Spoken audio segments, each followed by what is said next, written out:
Chapter 22, Lost Ones. Jack grabbed his lunch and was on his way to the table when someone stuck out their foot and tripped him up, causing him to lose his balance. His tray slid across the floor. The other kids laughed at him. He looked up. His roommate, Teddy, laughed and said, "Oops, looks like you're clumsy." Jack lunged at him, knocking the 12-year-old backward. The boys wrestled on the floor, rolling around. Teddy was able to get in a punch. The other boys yelled. Two guards came in and broke up the fight. "He hit me first," Teddy bellowed. "But he tripped me up, though. He started it," Jack shot back.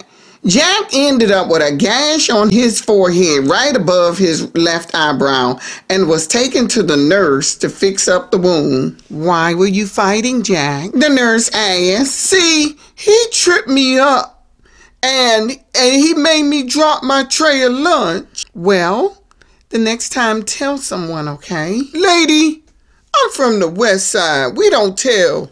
We handle business." Once he was done with the nurse, he was taken to the office while the front desk clerk wrote up a detention slip for him. Just then, his phone rang. Once the guard hung up, he said, "Well, it looks like the day is your lucky day. You're getting out of here, Weller." "I am?" "Yep. Like I said, it's your lucky day." The guard escorted him to his room to gather his things, which only consisted of a toothbrush, underwear, and deodorant. Once he was taken to outtake, he picked up a brown bag. Inside was his cell phone and a ring. He was then taken to the front lobby where he spotted his older brother and he ran towards him. "Saxton! You came!" Saxton turned around, saw Jack running towards him, and the brothers embraced. "You came! You came! Yes, you I'm came. here. Oh, I'm here, man. Thank I'm you. here. You came!" Yeah, I'll never leave you like that again, man. "Where are my sisters?" They're all in the car. Let's go. Want some pizza? "Yeah, I do. The food in that place sucks." So what happened there, little man? Saxton said, noticing the Band-Aid on his little brother's forehead. "Oh, don't worry about it. Some gooch tried to test me today." Did you handle it? "Yeah, I was about to get detention until you showed up." As if that place is not already a detention center, right? "Right, man." The siblings went out for pizza. "So, Saxton, how did you break us out of there?" Jack asked as they sat in the pizzeria. I actually had to go to court. They would not allow me to see y'all until the court date was over. Your aunt filed for custody too. "Oh, word?" "Why? She doesn't even like us," Devonna said. Maybe there's some benefits to having you. But anyway, you guys are here with me now. Shelley sat between Saxton and Devonna, eating her pizza. She was so happy and content to see her big brother.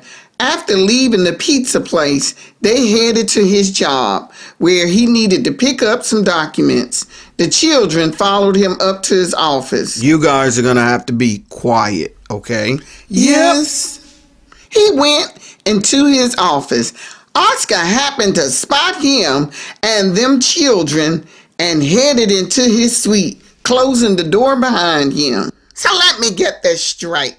You went to court to fight to keep these 4 kids living at your place?" Saxton rolled his eyes and said, What's your point, Oscar? "You don't even like kids, man. I never said that. You remember what I told you 3 weeks ago? Yeah, what? What did you tell me? That I hope something happens that would soften you one day. Now look at you. Now that's something to write about." Hey, look, man, listen, this is your last warning. Don't start with me, man. I'm not for this today. Saxton then opened the office door. He noticed only the girls were sitting in the waiting area. Where is Jack? "I think he went to the bathroom," Devonna said. He headed to the men's bathroom, but his younger brother was not in there. He felt himself panicking. He had already been through the whole court ordeal earlier, and this was not the time to show himself incompetent. He started asking people if they had seen Jack, describing what he was wearing, and someone told him he was on the 7th floor. Saxton headed up to the floor. The only thing on that floor was a small waiting area and a recording room. He opened the door, noticed Jack with the headphones over his ears, rapping lyrics. All my anger due to the hands of the man. I'm not the regular. Saxton noticed Riley behind the control board and walked over to him and said, "What is going on here?" Riley swiveled around to face Saxton and said, "Oh, little man was just throwing down some lyrics. That's all. That's all. You don't have my permission to do that." Oh man, I'm real sorry. My fault. Jack, get out of that booth now. Jack came out of the booth. Next time you want to record one of these kids, you get my permission first. Saxton told Riley. Hey, listen, I said my fault, okay? Saxton ushered his brother out of that room. Jack, you stay away from him, you hear? Man, I was just You stay away from him. Like I said. Saxton headed towards the elevator, but Jack did not immediately follow. What did he ever do to you? Saxton turned around to see his brother still standing near the door of the studio room. Don't you worry about that. I just don't like him. Now let's go. Jack reluctantly followed him. They stepped onto the elevator. You don't like that many people, do you? What? I said you don't like that many people. Is that why you don't have a woman? Stay out of grown folks' business, Jack. The elevator stopped on the 3rd floor where the girls were waiting. You know, Miss Charlize is real fine. But I bet you never told her that, have you? Why are we having this conversation? What do you know about a fine woman anyway? Okay, maybe I don't know about fine women, but I know lots of fine girls. I go to school with fine girls all the time. I got eyes, don't I? But just answer my question. By then, all 5 of them were on the elevator, headed down and out the front entrance. What was your question? You ever told Miss Charlize she was pretty? Saxton did not answer that question until he started the car. Probably not. Okay, happy now? You better hurry up, or she's gonna end up with Riley. That comment struck Saxton in the chest. That was the reason he could not stand Riley, because he thought he was trying to push up on Charlize. He glanced over at his brother and said, "What in the world makes you say something like that?" The day when we first came to your office, he was all up on her like he was trying to holler.